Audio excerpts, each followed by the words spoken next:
Today we're going to talk about where my how this therapy lab came to be and what fabulous tools I needed, where I can laugh at the things that have happened in my life and glean the wisdom from them, and the reason that this podcast came to be so that I can possibly help you as well. So let's dive into this healing modality salad that I have for you today.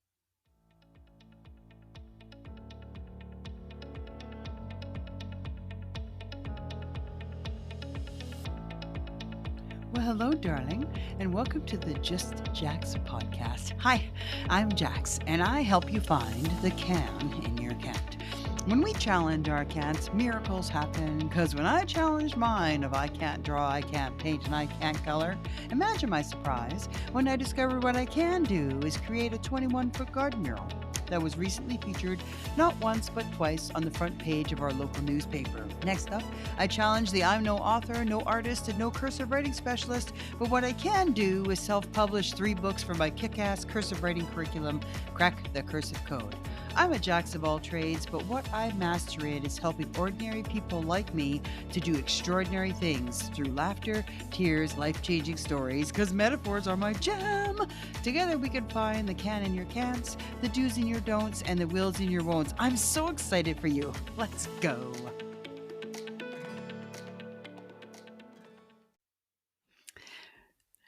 Hello, my darlings. Welcome back to the Just Jax podcast, or welcome if you're new.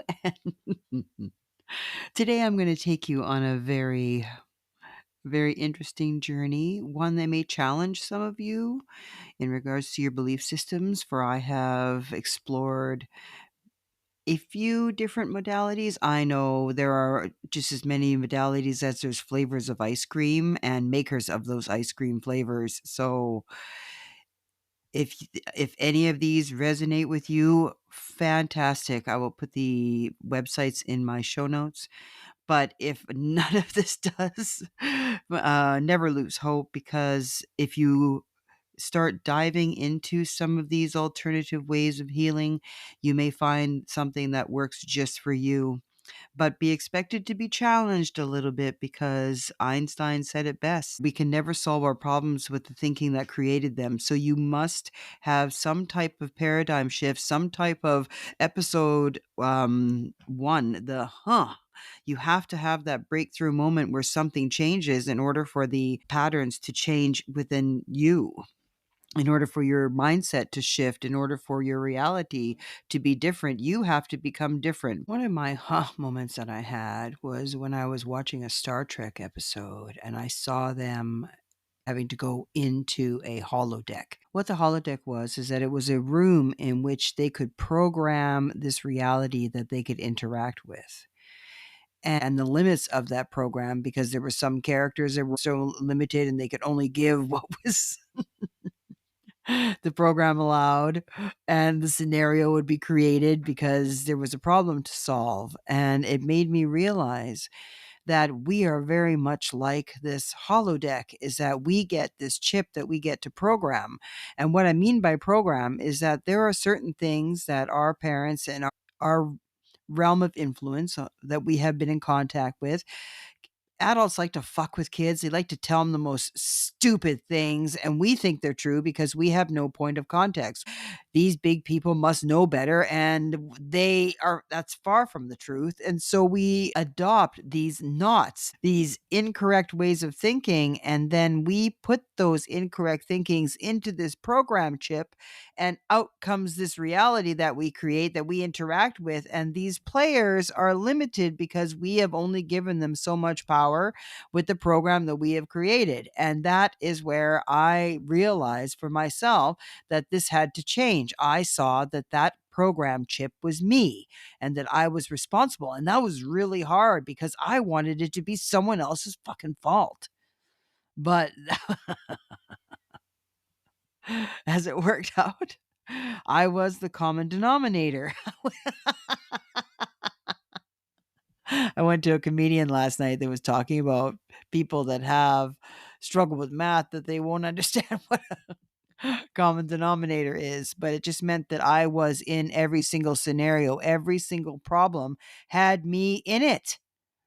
And so in some way, shape, or form, if it was I was the problem, or I was involved in the problem, or I was a second degree from the problem, I was still within the ripples of the problem if I wasn't the cause of the problem myself. But that is exactly what I understood our reality to be, is the what we have and what we are allowed to believe within ourselves. And if certain things suck and certain patterns repeat, we are the beacon.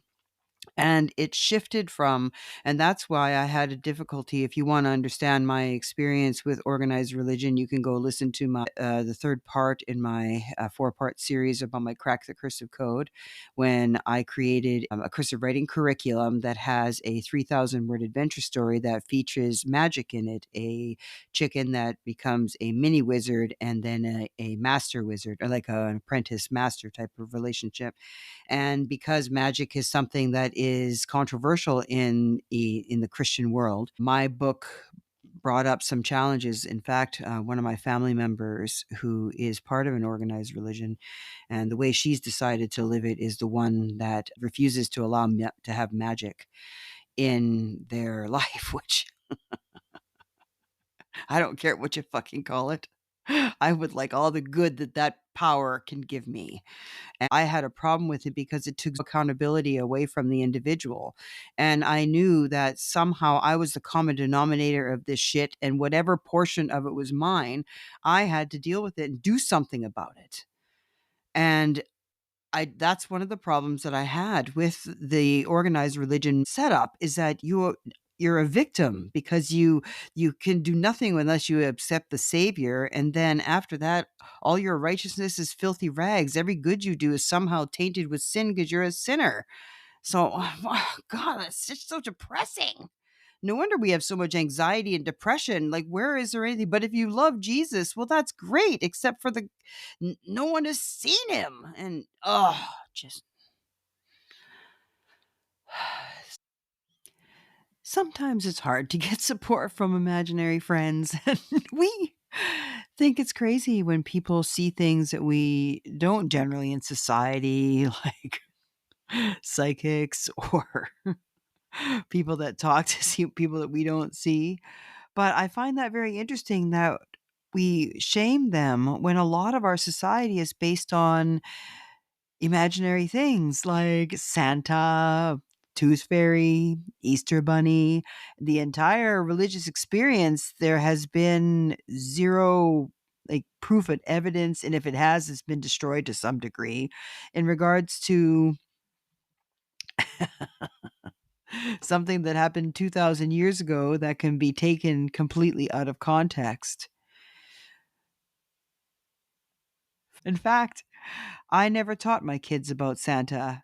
I taught them that Santa was a belief system that is experienced by a lot of children, and that parents tell their children about this imaginary person that comes down the chimney in that entire story. And I love the story. I think it's fantastic, but I refuse to tell my children that. And they never grew up with Santa because I believed that if they thought I lied about Santa, then they probably would think I lied about Jesus, because they both are just in the mind for now until the resounding proof that comes from the book of Revelation.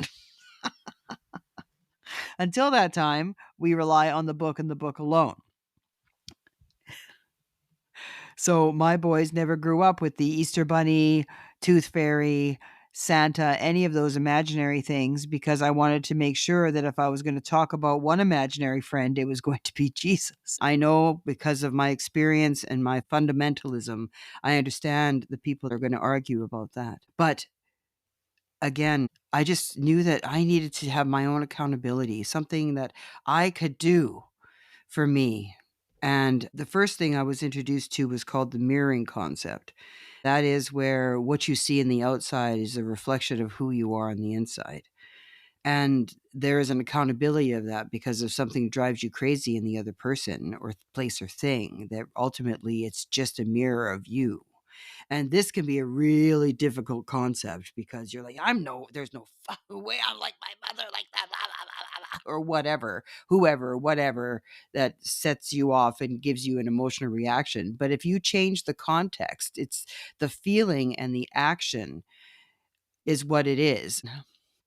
I have a perfect example of it in my 50-year-old miracle episode that is coming up, where there was a certain action that my mother would do. She thought it was super funny to retell the story of this traumatic event to me as a child, and she just roared at it because of the way it looked. It struck her funny, and in her defense, I could see how that would be funny. But for me, it was traumatizing because something that I had really, really, really, really wanted and begged for, and the only way that I could get it through any kind of emotional manipulation from my mom, I finally got it, and it was destroyed and taken away from me. And that has been a pattern in my life that I have been having to work on and deal with, because it's tough for me to get excited about something like that, because once I get excited, it gets taken away from me.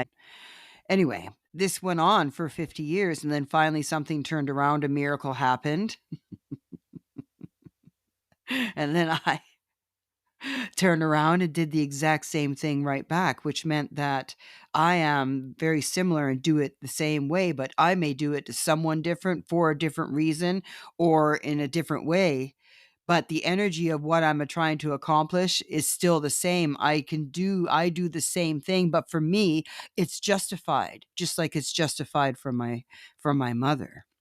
And that mirroring concept is rocky, and it has lots of exceptions and triggers and all that kind of stuff. But it started my journey of self-accountability, that I just need to figure out what my portion of this bullshit is, because honestly, I think God's hands is tied. If there's a belief system that you have that there's this higher power that's supposed to help you, but if in any way that you are given good things that if that you just receive them poorly. Like if I'm given a good gift, do I sit there and am I actually grateful? Do I sit there and milk that moment of how awesome it is for me and how I'm able to create such grand things? That I am the type of person that can create such fabulous things. I am the type of person that can get my heart's desire. Do we like milk that for all it's worth, or do we go, oh, I was hoping that it was going to come like 2 years ago, or someone says something nice about you to you and we dismiss it or discount it. Or we continuously remind ourselves, like in episode 2 that I said, we continuously remind ourselves of what we aren't instead of what we are, what we can't do, instead of finding the can in your can't and stacking those cans up. I even have a 6-pack. I have kind of a 6-pack of affirmations that I say over and over and over again. The mirroring concept was the first crack in the armor of the victim mindset, that it's all happening to me instead of, ooh, you have to be an active participant in the manifestation of your desires. Now, I thought I had that memorized completely. Instead, it's a paraphrase. I was given a little meme card by a dear friend, and I had put it beside my bathroom mirror, and apparently I got the gist of it, because the quote actually is, you have to participate relentlessly in the manifestation of your own blessings. And even with my readers, it's Elizabeth Gilbert. I thought it was the woman, the one from Little House on the Prairie. That's Melissa Gilbert. Got her mixed up. Anyway, Elizabeth Gilbert. And with the religion, my relationship with it took away my accountability of what was to be done, and it made me feel powerless.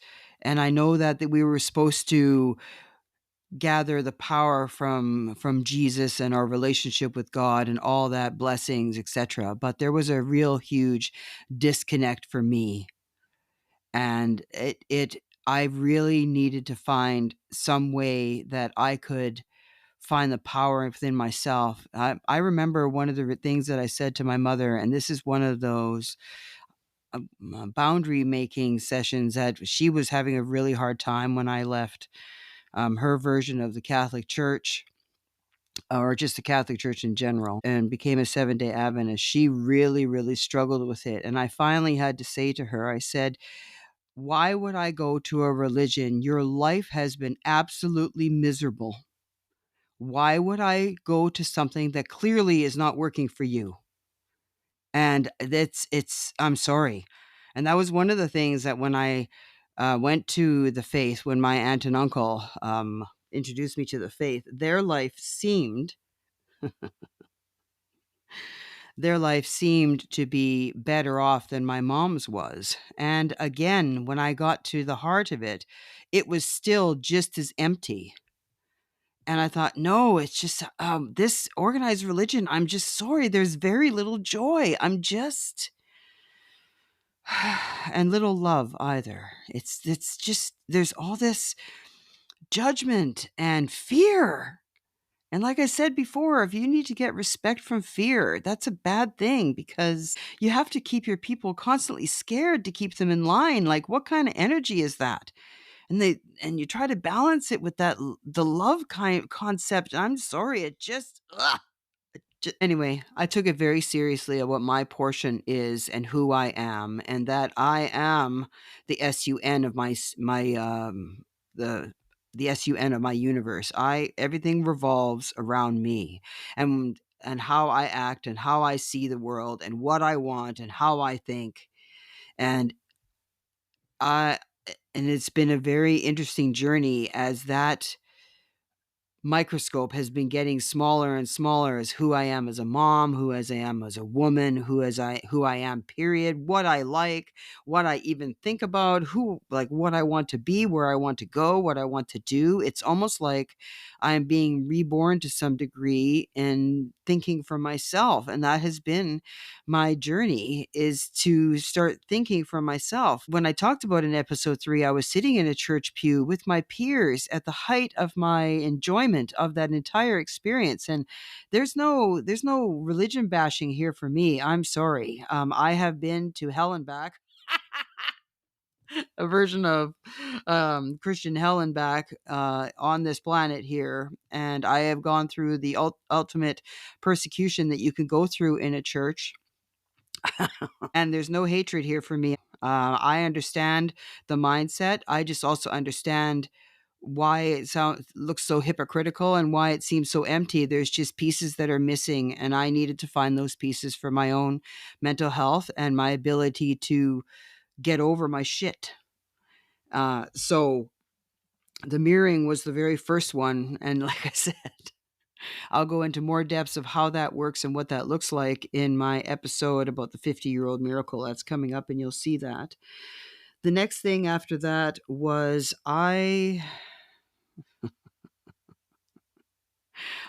we come in and out of our lives, and she's in a very different space in hers than I am in mine, and we are taking a friendship break at the moment, an amicable one. Friendship break. There was a time where my life was in a place that she could no longer be a part of.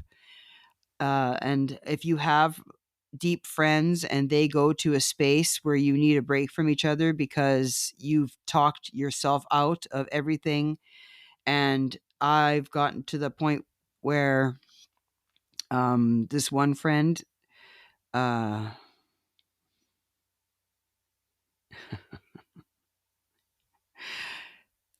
it really comes to say that there's a reason, season, and lifetime. And sometimes there are seasons. And we're right now in the winter season where there is no real sign of life. I wouldn't say it's chilly, but hey, yeah.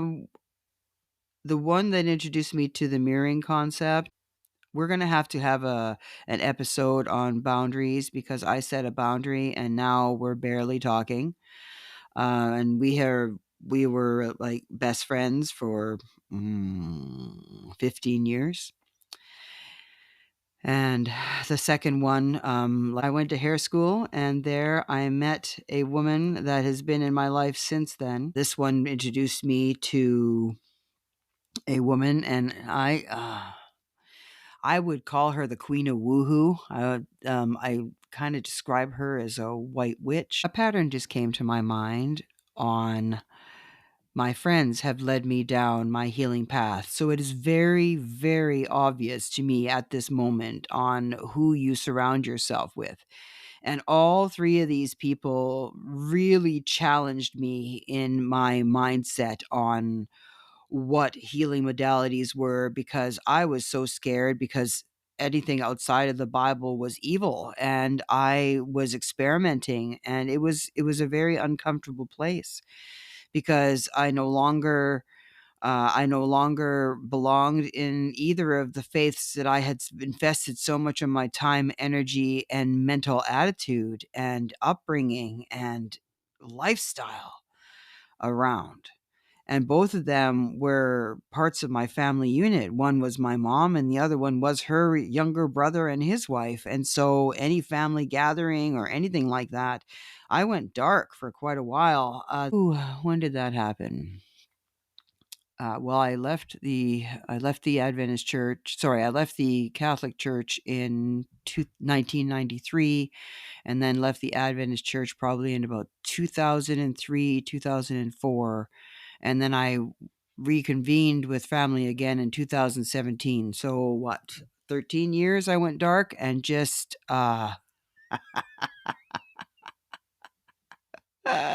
threw my family members for a loop, and that because they thought I turned into a witch, and I'm like, no, no, they're just memes that I think that are funny on Facebook. I took all of these modalities and made them like a smorgasbord. I found out what things were in there. I challenged myself a little bit in each one so that I could understand what was going on. I gleaned on the things that made me have my ha moment, like in episode 1 where you have that ha moment that changes the way you think. You have to have those. They're so important. They're vital. And I would glean all of those, and I would just toe dip, become a jacks of all trades, a master of one, and that was me. And that's the one thing, if I can help you take away from this, is that it's okay to just, for me, it was like window shopping. And even I went into some of the places and tried stuff on. And some things I bought, like, well, I'll go into another one here. There's other things that I bought, and I've had a really great time experimenting and diving into all of these different things, because each time I came out, I was a different person. I was a better person. I liked myself more.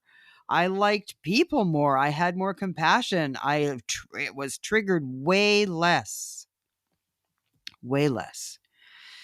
So my first friend that I met, that's a story. Ah, she always introduces herself as that she slept with my husband, which is accurate, but there's more to that story. Anyway, she introduced me to the mirroring concept. And then the next friend introduced me to this woman that I would classify as the queen of woohoo. She was just out there, man. A beautiful, successful woman that blended counseling and this energy work. And I have laid in beds of crystals. I have done a bunch of different things, but one of the most impactful things that she did for me was a version of inner child work. And what inner child work is where you communicate with the childlike version of your past, and you help them solve whatever their problem is that keeps them trapped in that age and mindset. Because I'm telling you, when you have something that triggers you, what happens right then is that it puts you into the mindset of the age group that you're trapped in, and that level of resources. And that is why half the time you feel like a fucking idiot, because you're like, how could I never like think myself out of these things? It's because that little person has very little resources and skills, and is completely dependent. And when you realize that if you can help that little person transition where they can rely on you, and you rescue yourself in that regard. And that's what happened there for me. She took me on a mental visual of myself and how disconnected I was from the little girl version of myself, the one that is just on high alert all the time.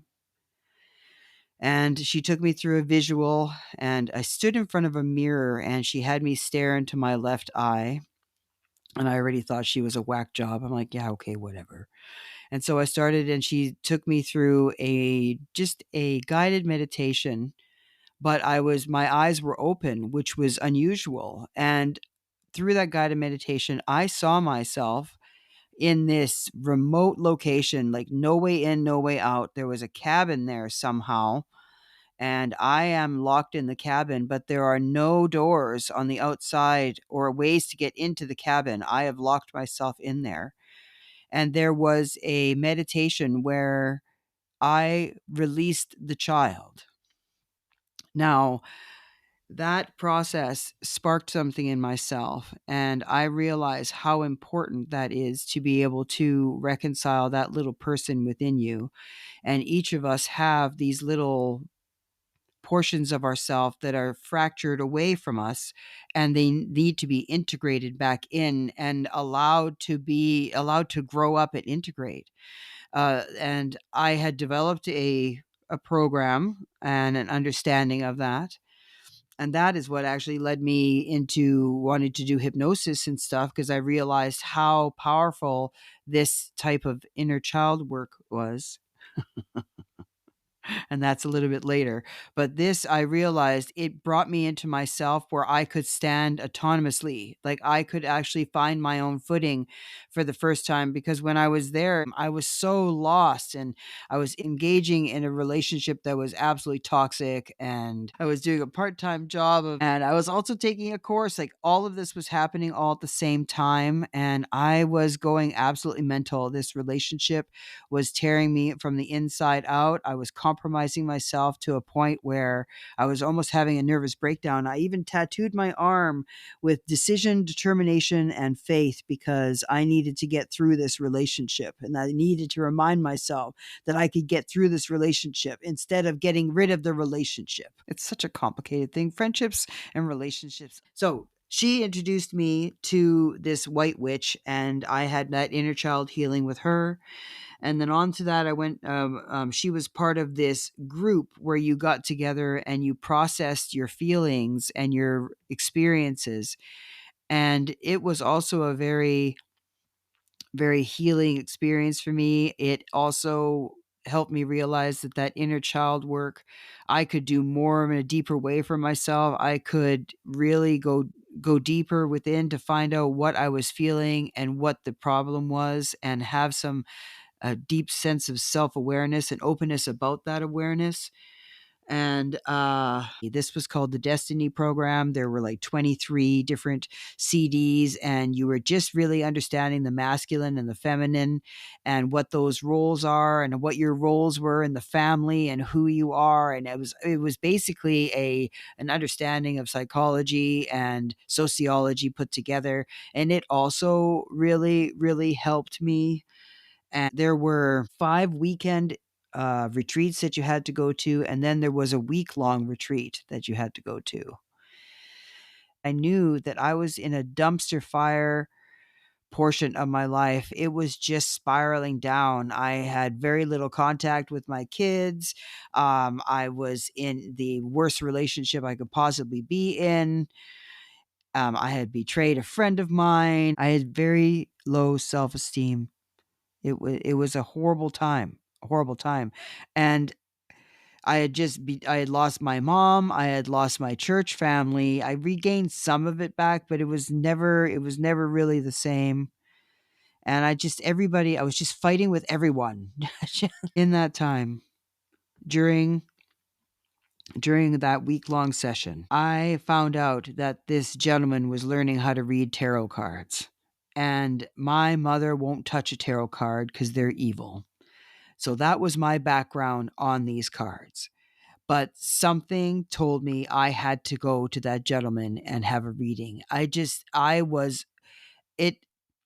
felt like I was trying to get free Super Bowl tickets, and I had to get there. That's how much pull and draw. As soon as they announced it, they were only going to give a certain people, and I realize now that can be a marketing play, but it was true. He would only give so many readings, and I was like the second one on the list. And there had already been some things that were happening for me on the way there because I had asked for a miracle. That was my ask for the weekend. I need a miracle. I need to get out of this garbage can of dumpster fire. I just need to get out. And all I asked for was a miracle. I just needed something to change. And I was going to be open to whatever led me to do whatever. And it started on a Saturday. This was Tuesday. Tuesday, I get my free reading, and he is nervous as shit because this was like his maybe 10th reading or something like that. And he was just at the beginning. So for any of you listening, they're at the beginning of your craft, you can do a life-changing reading if the person is there for the reading. And that's what happened to me because he struggled through the cards, but he laid down one card, and it was the Five of Pentacles. And if you look at the Rider-Waite tarot deck and you see the Five of Pentacles, it's a picture of two people that are outside of this church-like building, and there is a stained glass window, and the gentleman is a cripple and the woman is very poor. And in certain placements of tarot readings, each placement where the card is tells you what that is. And that was my work card, as in this is what I needed to work on. He placed it down, and there was a voice in my head said, you know exactly what you need to do. That woman is your mother, and that man is your boyfriend, or this gentleman that you have tried to leave 3 times and went back to each time. And I could feel that there was another reconciliation in the process again. He was working his narcissistic way of controlling me, and I was absolutely voiceless and powerless in that relationship. And I remember telling him one time that I can never see myself saying no to you and standing up to you. And he just got really mad at me because he never wanted that type of relationship. But he said that, but his actions showed the exact opposite. And I was struggling with independence, and I did a midnight move. I moved out of my own house. I did a midnight move to get away from him, all these different things. And I was unable to cut the tie. And that card showed me because he crippled me when he represented the cripple. And he just crippled me. That's the best way to put that. And I looked at him and said, I need to learn how to walk again. And that he was the cripple, and my mother was poor. And it was so interesting because my mother was the poor one. Everything's about being poor. And she's poor in health, and she's poor in spirit, and she's poor in wealth. And everyone's out to get you, and all these different things, her whole attitude. And I'm just like, you know what? I'm just done with that too. I'm just done with both of them. I just need to be free. And the next day on that experience, I had another type of guided meditation experience where I just realized that I need to accept myself, and I need to have my own personal validation, that there is no one that's going to know exactly what I'm going through or what I need validation on or how I need the validation, unless number one, I tell them. And more to come on that. But that tarot card changed my life. And at the end of that session on the Monday after, we were done on the Sunday. On the Monday after, I actually saw my dad for the first time in years and years. And my mother was yet again attempting to have us reconcile and make everything nice in the family. And I'm like, he can just fuck off. I just know. And I remember going to where he's living, and he had told him that he had no family, which is true because I told him I disowned him. And I walked up to the nursing counter, and the woman looks at me, and I said, "Hi, I said my dad's name, and I said, I'm his daughter." And she just looked at me and she goes, "Oh." I'm like, yes, yes, I understand that. And I said, I knew that for a long time, and finally somebody else knows. And she just looked at me. And the only thing my dad had to say is that because I was daughter, that I could come and live with him and take care of him and get him out of there. And I'm like, no, no, no. And that expectation is no, there needs to be a relationship there in order for anything like that to happen. No, I refused. And I guess in some ways I refused that with my mom too, because she is living on her own and I live 800 miles away. And they both wanted to have their children take care of them. When my brother got out the easy way, if you want to put it that way, because he's dead, but I'm still here. And I'm sorry, no. No, I stayed with my mom for a year when I was moving down here to the United States, and I am thankful for that. And we were able to get along together, but it was difficult because she really wants to have a relationship without being accountable, and there is no relationship or growth. That's the difference between remorse and guilt, my friends, is the accountability, and I have a whole episode about that in my loser episode. What the difference is between remorse and guilt. And guilt does nothing except for keep you stuck or have you go backward. Remorse is the one where there is a change, there is a transformation, there is a spark, there's something that shifts you from where you were to where you are now. And my mom is struggling with that. And to me, there is no relationship unless there's some form of accountability. And an accountability that makes the relationship a safe place to be in, because narcissists and some people are very good in manipulation and they can make it look like they're accountable, but lip service is one thing. You always watch the actions because the body doesn't lie. The body never lies. You have to train the body to lie, and that takes a long ass time. The body never lies. So thank you for your lip service. Goodbye. After that tarot experience, I was introduced to something called multi-generational healing by Tori Hartman. She had a course at that time, and that was a course I took right after the Destiny program, and it released me from my alcohol paranoia. I can say I've never been drunk. I hate the taste of alcohol. To me, it tastes, it's just, I struggle with fermented things, and alcohol is fermented. And most people rarely drink it for the taste. Some do more. It's a vehicle for the effect that it gives them and what it provides for them. And I was scared to death of alcohol. I used to have small bits of panic attacks, which is which is difficult when you are surrounded by a family of alcoholics. Well, my mom was in the time in small rural country Manitoba where they made their own moonshine, and they drove drunk and they did all these crazy reckless things that small town people do. And I forget all the details about that, but there was a lot of alcohol in my family, and I had made a connection about what alcohol was, and it never came to me that I had a incorrect connection. I had made the connection that alcohol brought madness. It gave zero accountability to the person picking up the glass. And this is one of the breakthrough things that really changed my mind of what things are and how neutral they are.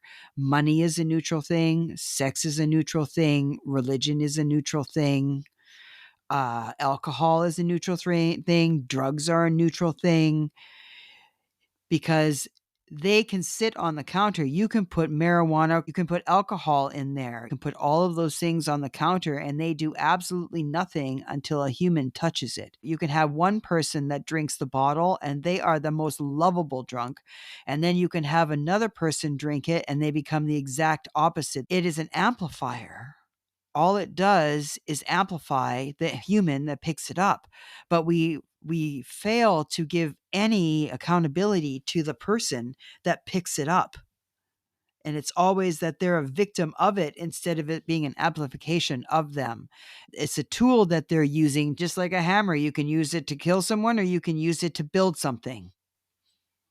It's a tool. It's something that's neutral. And it made me realize that it was my dad and my grandpa who picked up the alcohol, and it was an extension of them. That I can have anyone pick up alcohol, and they can be completely different. And my husband is current. I have a few of them, so it's it.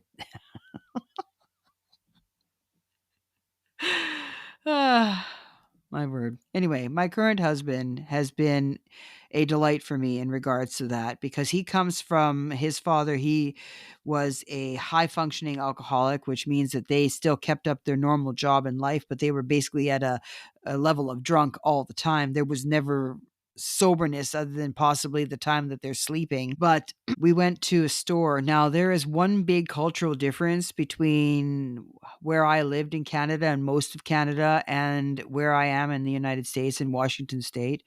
Whereas you can sell alcohol anywhere you want, basically here. Some gas stations sell it, grocery stores sell it.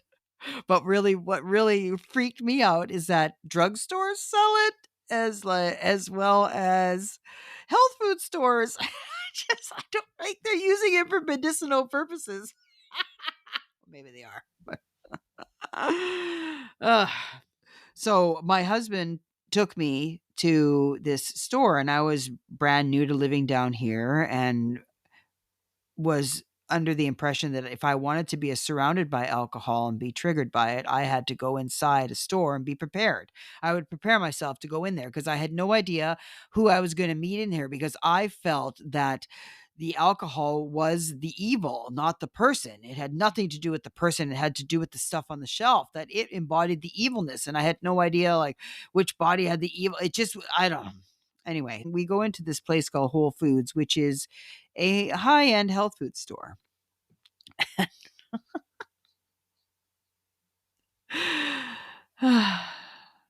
And I walk in, and it has an entire alcohol section, rows, and there's lots of craft beer down here. And so and this big craft beer section. And I stood there in front of it, and I just sat there and I just started to rock. I'm like, oh my God, oh my God, oh my God, oh my God, oh my God, because I'm like, well, I just got overwhelmed. And my husband came over. He goes, what can I do? And I said, just hug me. And he goes, I'll stop drinking. And I went, no, no, no, because he never showed me any way, shape, or form that he would be a problem with it. And so I said, no, this is my problem. I carried this into the relationship. I'll deal with it. And as I went through the course and I realized that it's a neutral thing, that my husband is allowed to freely express himself with that tool, or with that um, sub project. What the hell fuck am I going to call it? That item. And see how he expresses himself with it, because if he creates a safe world with it, why would I deny him the use of it? Now, I do understand that there are many, many, many, many people that abuse it and use it and make horrible things with it. But what if my husband is someone that I can be safe with? And you know what? We have a fridge in here, and he has as much alcohol as he wants, and he completely self-regulates himself. I have never been embarrassed or concerned about his alcohol intake or how he uses it. He has been my dream alcohol person with that stuff. And I could have completely thwarted it because of the fear of what my mom has had in her experience. She always has alcohol in the house, but it just, people turn weird, and my, I could live a life with absolutely none of it around me. I tried to get drunk, actually. I did. There is a high level alcohol, 151. It's 151 proof of rum, and you can get really, really drunk on that stuff quite easily because it's quite strong. And I thought, you know what? I'm going to find out what it's going to be like to be drunk. My husband has shown me that you can be safe when you're drunk, and I'm going to try it. So I was on an empty stomach, and I decided to take some shots. So I took one shot and felt nothing. Waited about 15 minutes and then took another shot and felt nothing, and waited another 15 minutes and then took a third shot. And then it was like, I really got to lie down. And I laid down and slept for about a half an hour, and then woke up and nothing. My husband looks at me and goes, "Are you an alien?" I'm like, "I don't know. Just my body just processed it." It's like, nope, that's it. And I no effects of it. It was kind of weird. Anyway, so that multi-generational healing gave me the perspective that, okay, well, maybe I need to take a look at things from what I bring to the table again. There's an accountability piece. What do I believe about something? Because just because it's happened to me in a certain way or I've witnessed it a certain way, I can choose how I want it to be and surround myself with that type of experience. And so that was the cracking opening of that. Then I was introduced to another friend, introduced me to two other things. And boy, was I resistant to this one. I thought, no, I'm not interested. No, I just thought, no. And it took me about 3 years to finally be open to the emotional freedom technique of tapping. And this is where you take your fingers and you tap with intention on certain meridians of your body there. And what it does is that it's energy work, and you have blockages because of emotions and such and your mindsets. And what you do is when you tap on these meridians, you release trapped emotions regarding this situation, and you begin with the negative where you're stuck at, and you slowly transition to where you're feeling better about it. It's a way to process through a stuck belief. I use it to this day. My podcast coach is Jenn Dragonette.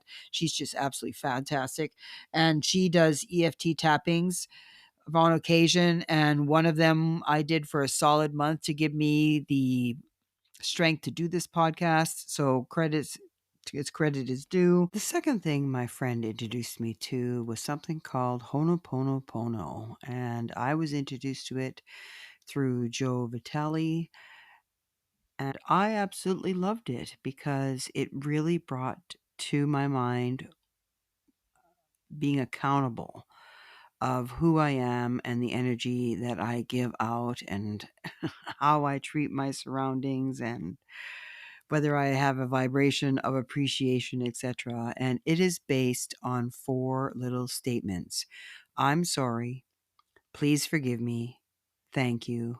I love you.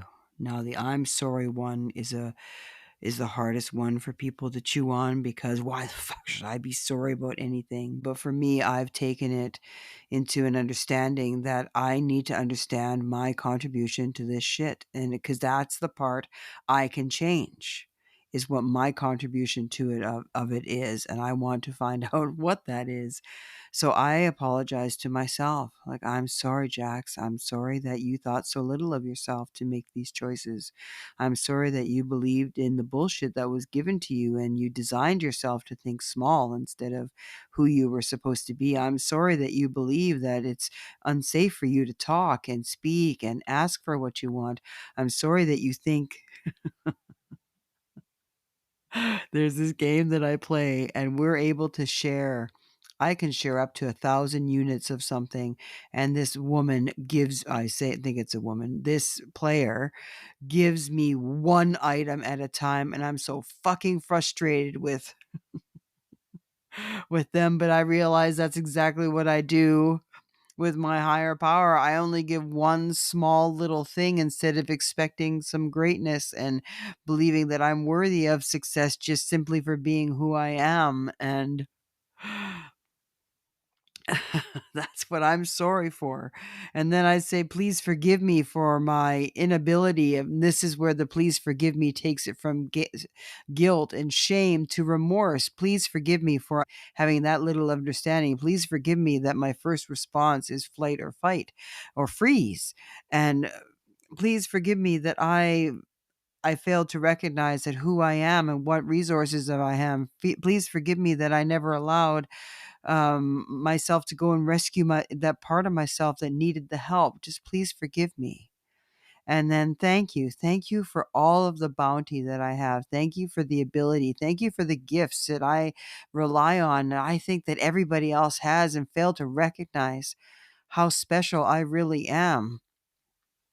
And thank you for everything, who I am and what I'm capable of and what today is, because tomorrow could really suck, and I would do everything in my power to go back to today. And that I love you. I love you. That one still struggles for me. These four sayings have changed my life. When I am in something that is in crisis, when I have any kind of panic attack or anything like that, I constantly say these four sayings over and over again as a chant to remind myself that I can get myself out of this because I got myself in. Somehow, some way, there's a best case, worst case scenario for myself. That's a whole other podcast of how I approach my life in that way. And I even say this right before I go to bed. It's something I say to myself just before I fall asleep, are those four sayings, because I want to remind myself that tomorrow, I made some mistakes today. I sold myself short. I refused to take the swing. I walked backwards in some areas of my life, and I want to forgive myself for those things and remind myself that there's a new day and that I can love myself tomorrow. And this is a perfect segue that we are going to go into for the next few episodes. I have these 7 deadly knots, the knots that we all need to untie in our mind, that so that we can go forward. And we're going to talk about those. I'm working on seeing if there's some kind of takeaway that you can take home and work on during the week in between. And that's all coming in the next few weeks and months. So this is the end of this episode. I want to thank you for taking your time to be with me and remembering that these are just a few that I've come to in helping me get through where I am now. There's even more that have happened lately that to help me understand my perspective as a woman, and that is going to be in one of the 7 deadly knots. I'm going to go through those modalities that help me through there. I have an episode interview with Brenda Johnston and that hypnosis episode that's coming up, as well as the 50-year-old miracle. And I'm very excited to give you the permission to explore into something different. If something comes up on your Facebook feed when you're doom scrolling, or on your TikTok, or wherever you let your mind go, and it challenges you to think about something a little bit different, go ahead and explore it and just say that I am the type of person that can rescue myself. And I'm in the process of doing that. And that, I guess, is how I am growing up and healing all the little parts of myself that I can along the way. You can always reach me and let me know how you're doing on my Facebook or Instagram. You can contact me by email at my justjackspodcast@gmail.com. I would love to hear your story and how this resonated on my hashtag HeyJax on Reddit, and I, with your permission, of course, could use this as a future episode. You heard me mention my loser merch, and you can get that as well as my shift and forthwith stuff on my Crack the Cursive Code website, and there as well as my kick-ass cursive writing curriculum. I just really hoping that this episode gave you the permission to try something different, to expand something, take a class, read a book, listen to a podcast, do something different. And I can't wait to hear what your moment is and your journey and how you got there. Love you. Jack's out.